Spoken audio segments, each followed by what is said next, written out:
Hello there, everybody. My name is Jenna O'Malley. I am your soul writer, author of sci-fi fantasy with dashes of romance and nerdy references. Alongside the raw healing stories my characters weave throughout time and space, we get together and listen to the voices in our heads, where sometimes creative minds and their creative processes get together and nerd out and geek out about the things that don't always let this world be easy for us. Today, I have a friend of mine who is a suggestion and new to us through a couple of sister friends you see about the channel on the routine, doing poetry, YouTube, and more. Welcome, Matt Wall.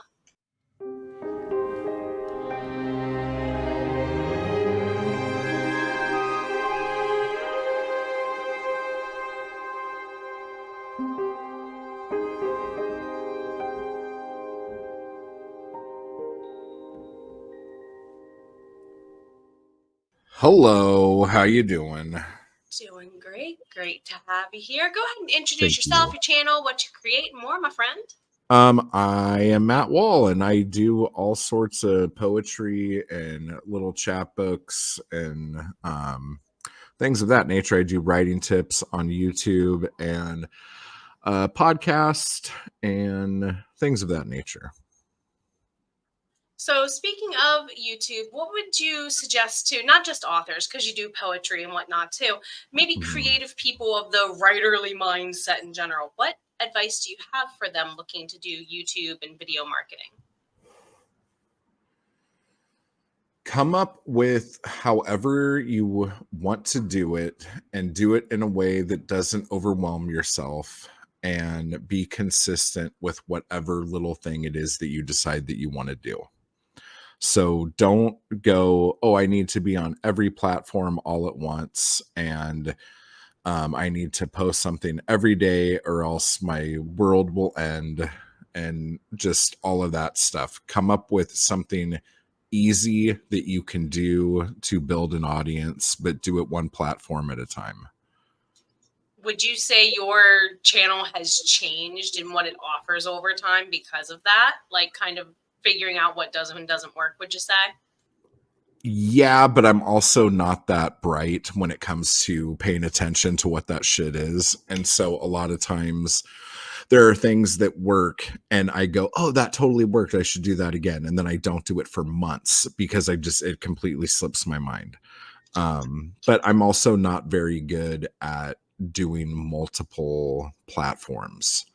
Like I do YouTube, I do Instagram, and my Instagram game is so like not amazing that I'm afraid to even start a TikTok one. Same here.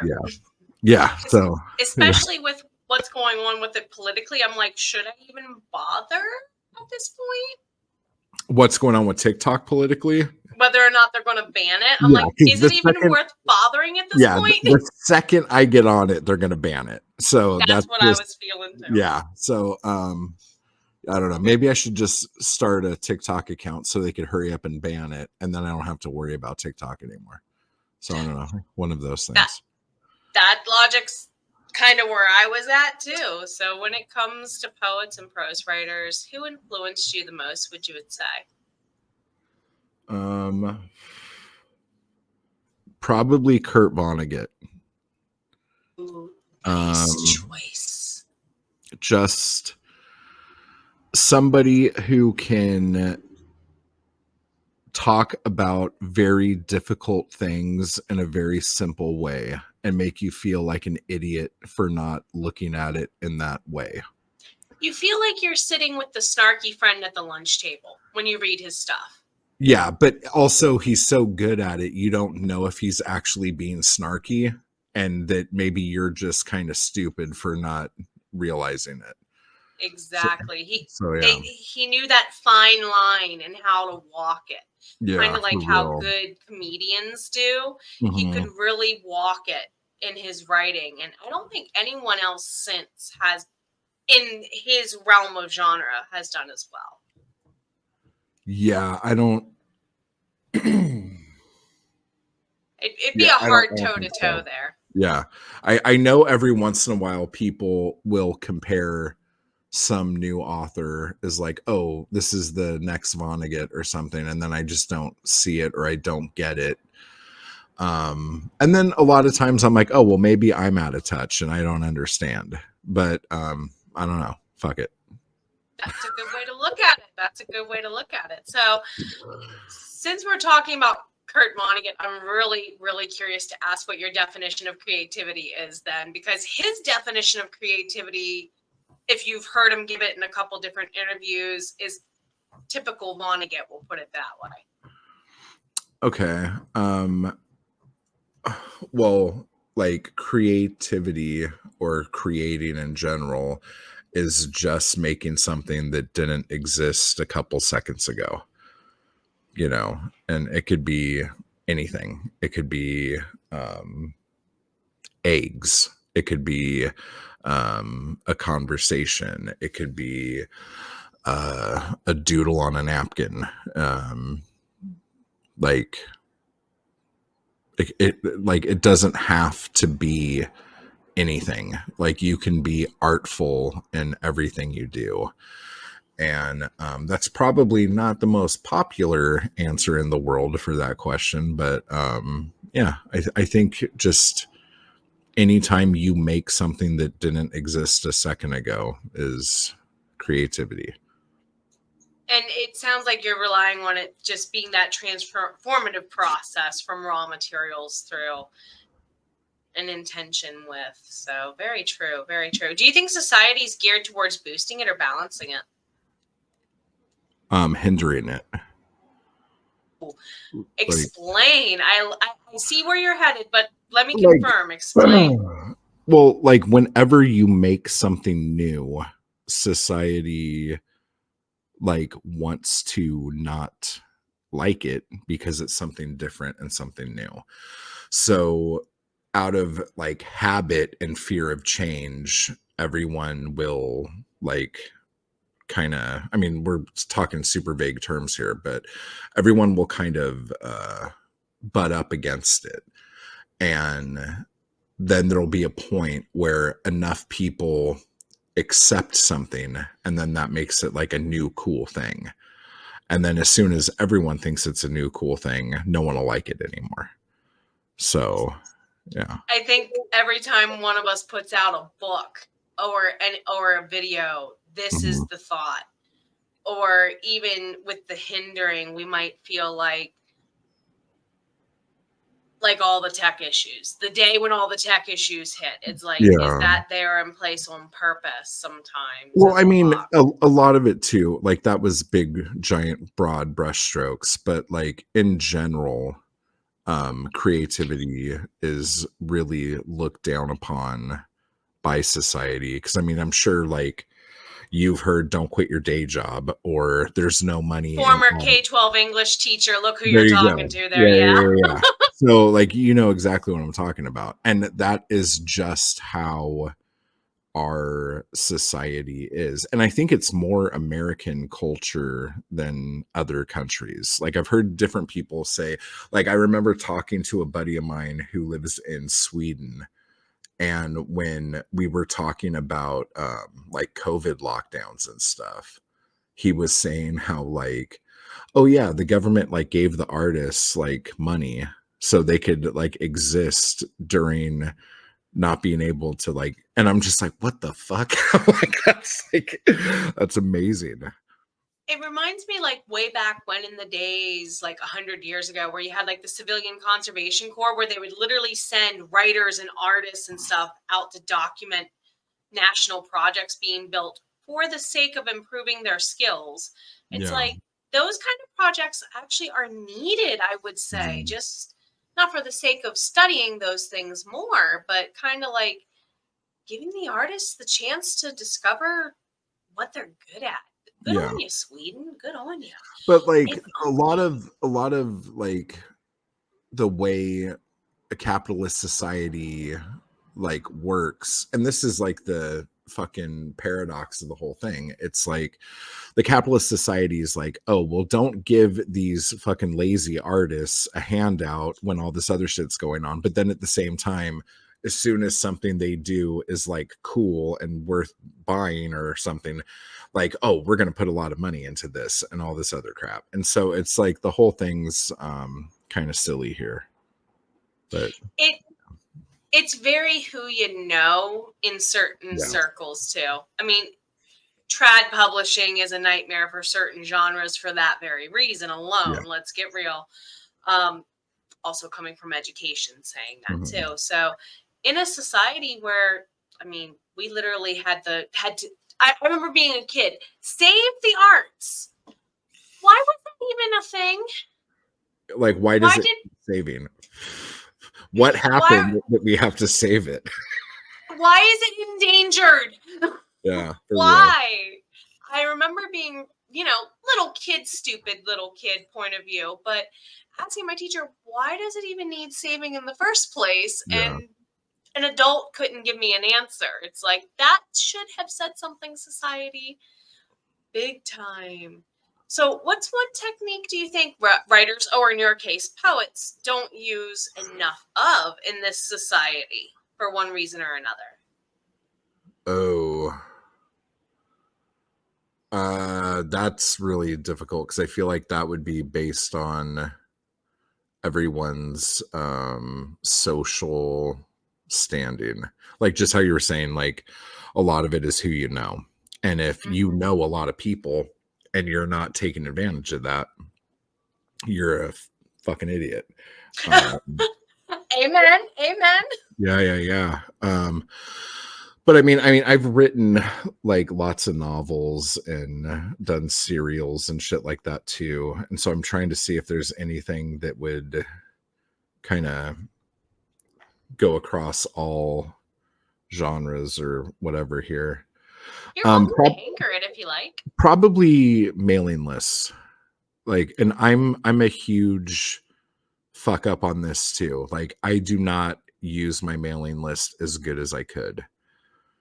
And I feel like a lot of people, well, first off, I feel like a lot of people don't have a mailing list. And then the people who do have a mailing list are afraid to send people emails. And they're like, well, they probably don't want to hear from me this much, you know, and all that crap. They'll unsubscribe if that's the case, usually, honey. Yeah, but that's the thought too. Like, oh, well, if I send this email, they're going to unsubscribe. Like nobody actually wants to hear anything. So I think just like trying to find a good balance, and like I'm working through this right now, like coming up with a better balance for my mailing list. You know, it's a big deal. Because you have to figure out what fits, kind of like we were saying earlier, what fits you, your needs, what you can do with your platforms. Yeah. Because that's another platform, in my opinion, to manage. Yeah, for sure. The only difference I think that you can draw from it is that it is the most like the return on investment with a mailing list is higher than any social media anything. Well, I keep being told, keep it in mind this way. The only thing you really own contactless wise is your downloadable CSV file to that list that you can transport elsewhere. YouTube, heaven forbid, don't get ideas, could delete your channel overnight, your Instagram overnight. Yeah. And you could, you would have to start from scratch. You would lose, unless you backed the videos up, hopefully you are, you lose all those too. So what do you think I am, made out of hard drives? Come on. I am literally looking into buying a 2 terabyte because my 1 terabyte hard drive is not big enough, apparently. Yeah, for real. It's like, you know, unless you do all that, they could literally take a good chunk of your business overnight. Totally. So that's where I think you've got a good spot on with that return on investment, because heaven forbid something goes down, you can email your email list and be like, hey, let's drive the forces. Let's get you back to the new account. Bless you. No. Oh, thank you. Bless you. So, definitely agreed there. If you were to say anyone gave you a reply to a newsletter that was unsavory, oh shit, how would you reply to it? It depends on what is said, but like most of the time, it's like kill them with kindness. I know it sounds weird coming from me, but like if someone's really pissed off about something, like You just do the whole like, oh my gosh, I'm so sorry. You're so You can still do it amazing. and have a boundary, though, Yeah. too. That's true. That's true. I mean, or you just don't respond. I mean, I've had so many people tell me, like, and this is the problem when you are not consistent with it. If you do not send emails out regularly and then you send something out, you inevitably will get someone who go, I didn't sign up for this mailing list, I'm really mad, da, da, da, da, da, da, da.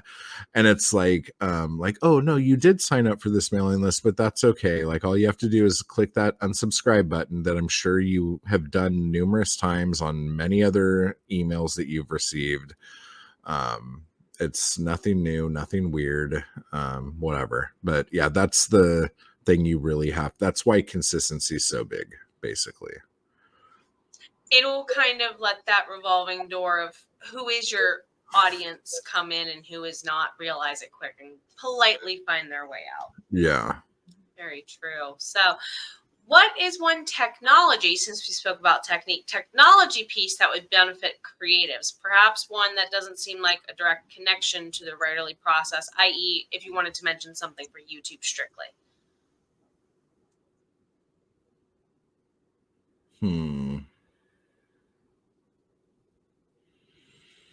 I I don't know. I'm sure something like this exists, and it's probably something as simple as like Google Calendar, but like just something that is like a time management thing that is simple to use, that does not have so many bells and whistles that it confuses people. Just something very fucking simple that explains to you exactly how much time there is in a day. It's probably a clock. And this is so stupid. Yeah, I need someone to hold my hand to tell me what time it is. No, you're Like, fine. seriously. We get so busy because as indie, we're supposed to be on more than one platform, Matt. Come on, we're supposed to be able to handle it, you know. So you can get time sunk into something and not even realize it. Well, So yeah, you're because right. a lot of people who are writers who try to do the whole social media thing stop writing because they're constantly making content for social media to build an audience for something that they're not writing for. So it's like it's a constant push and pull, you know. And finding, as we mentioned earlier, your balance, it'll take time. It'll be worth it. Yeah. If you could say anything to younger you, and considering you mentioned Kurt Vonnegut, I'm really wondering what this is going to be. What would it be, and what age is the you you're chatting with? It would be I want to be young. No, I'm just kidding. Like I just ruined a book for you guys. I'm not going to tell you which one it was. He just really ruined a book Yeah. for you, I gathered, if he's Yeah. saying that. Yeah. I don't know. Like, as strange as this isn't the first time somebody has asked me this question before. And I think I don't know if I would tell myself anything, because if I think back to me as a kid or like a teenager, I've done all the things that I always wanted to do. And I feel like if I were to tell me as a younger me, hey, guess what? You get to do all that shit. Like, would that make me not try? Because all of a sudden I'm like, oh, well, I'm already going to do all this stuff, so I could just coast. You And you know? spoil it. I like that. So I don't know. Yeah. You What don't would you think you say? would? What would you say to your young self? I probably would slack off. I'm a workaholic at nature, so I probably would slack off more, but it wouldn't be the same result then if the slack offening is there. Exactly. So we find ourselves in this weird little pickle. There's probably a couple relationships I would have steered away from, but at the same time, that makes you who you are, blah blah blah. So maybe not. Maybe I wouldn't do anything, and I would just wear sunglasses and sit in the back of the room and watch as I fucking walk into traffic. maybe randomly mentioning. The only thing I could think to say is maybe just get more sunlight. Like stupid, be healthier to yourself. Random Touch advice that I grass. probably wouldn't even listen to anyway. Yeah.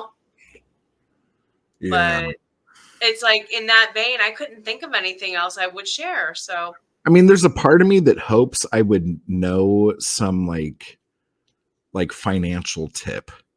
oh yeah. Like, hey, like someone's going to talk about Bitcoin eventually. Put a couple bucks into that, or I don't know, like invest in Apple. I don't. One of my former students is now making millions on Bitcoin and actually offered teachers when he graduated to buy in with as a thank you. And we all had to say no. And we're all going, we hate the ethics of our job right now. I mean, couldn't you have just bought it after they said Not that? allowed to accept gifts from current or former students. No. It comes off as bribing. And I'm like, really? So we couldn't. We checked with our union on that one, and even they said, no.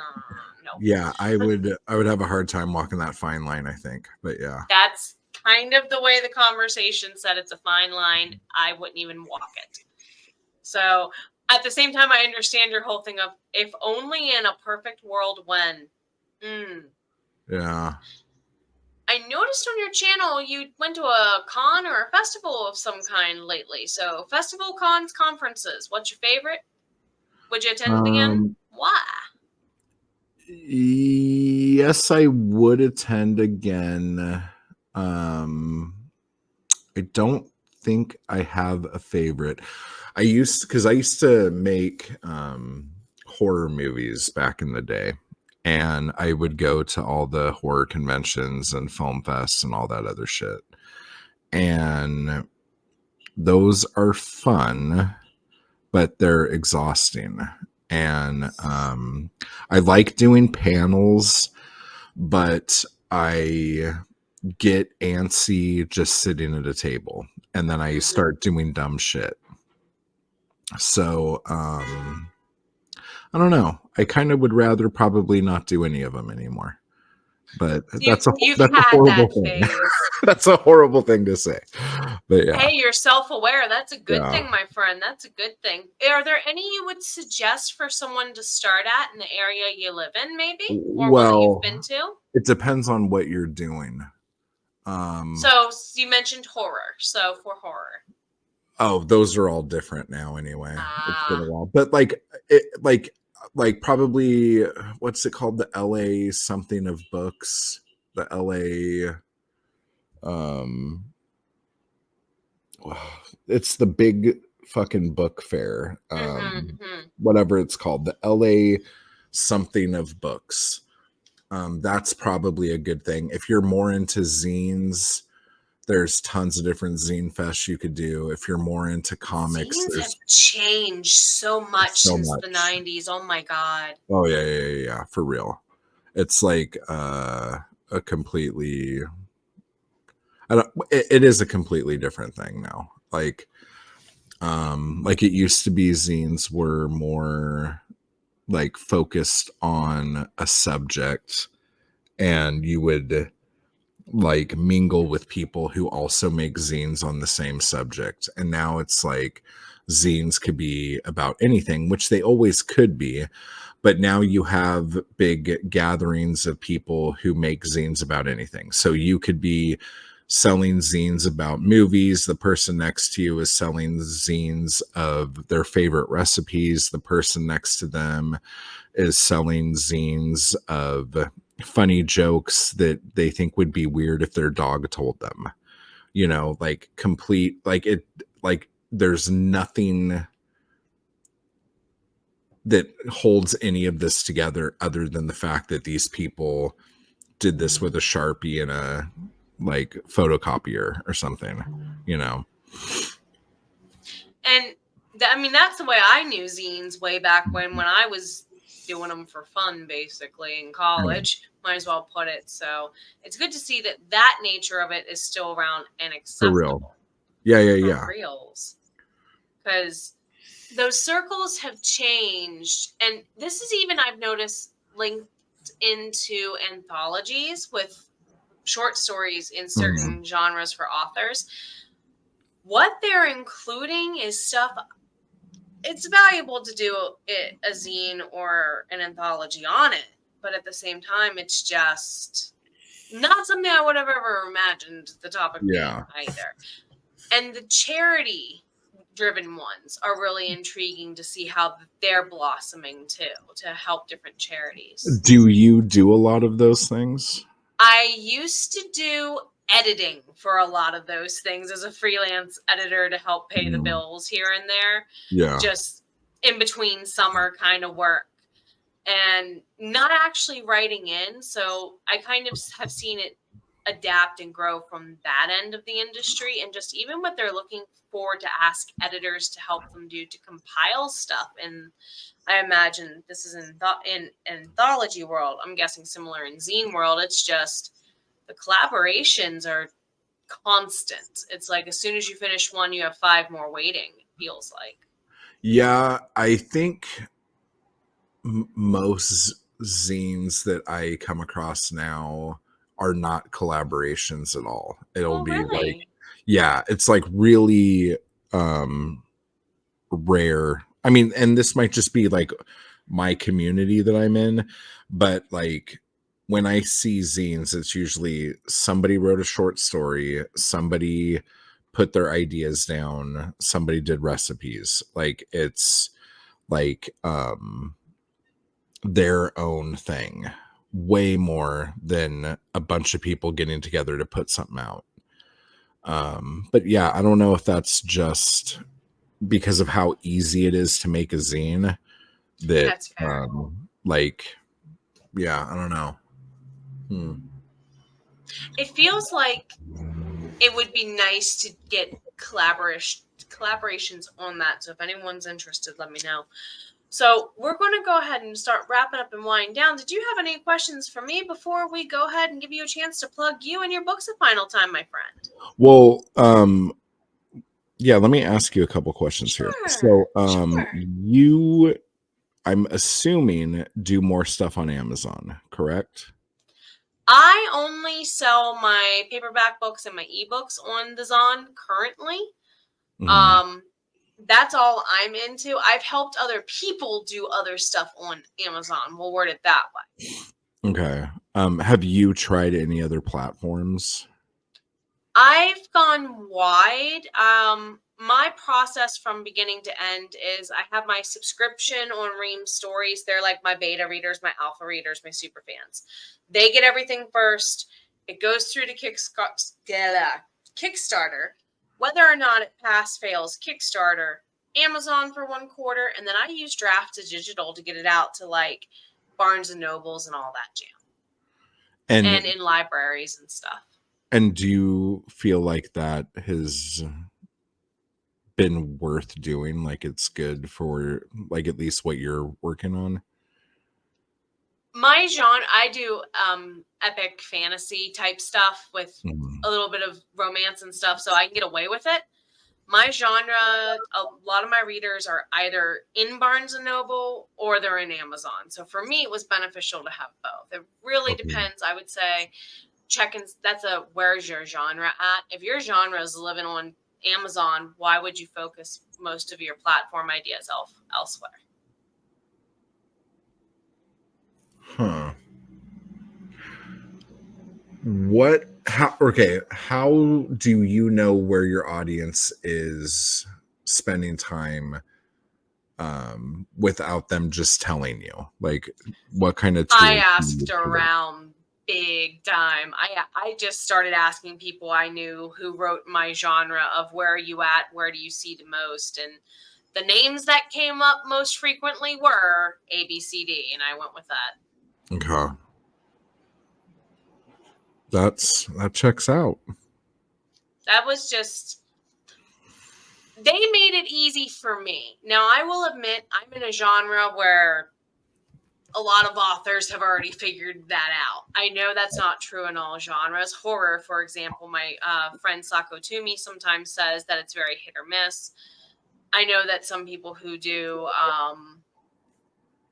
more like non-fiction-y stuff are also experiencing similar. So it's really just connect to the people in your genre and pick their brains. Yeah. Like when I started, I was wide, and it really didn't do anything. And so then like probably like 2015, I just went straight Amazon, and I haven't tried going outside of that since. And I was just wondering like if it was any different now. I would say check your genre, just Yeah. because you mentioned horror. I don't know the specs on horror offhand, but I know people who do well on Amazon with. I'm not sure, but I haven't heard any of my horror author friends saying anything about wide though. Now you Yeah. got me curious because I edit for a couple people who write horror, and I'm wondering what they're doing with it after I give it back. I want to play nosy now. Thank you for that. Yeah. No, it's interesting. I